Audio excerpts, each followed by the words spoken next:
I'm meteorologist Mark Mancuso, and in weather history, in the spring months of 1927, the Great Mississippi Flood became the most destructive flood in the history of the United States. In the summer of 1926, heavy rains pounded the central basin of the Mississippi. By September, the tributaries in Kansas and Iowa were swollen to capacity. On New Year's Day, the Cumberland River at Nashville topped levees at 56.2 feet, a record that remains to this day. On April 15, 1927, 15 inches of rain fell in 18 hours across the region. The rain caused flooding, which overtook the levees, causing the Mounds Landing to break with more than double the water volume of Niagara Falls.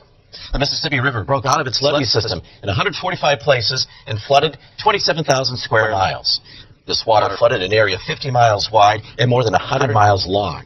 The area was inundated up to a depth of 30 feet. Arkansas was hit the hardest, with 14% of its territory covered in floodwaters. By May, the river below Memphis reached a width of 60 miles.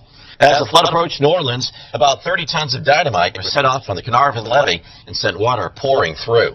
This was intended to prevent the city from experiencing serious damage, but flooded much of St. Bernard Parish and all of Plaquemines Parish East Bank. As it turned out, the destruction of the levee was unnecessary.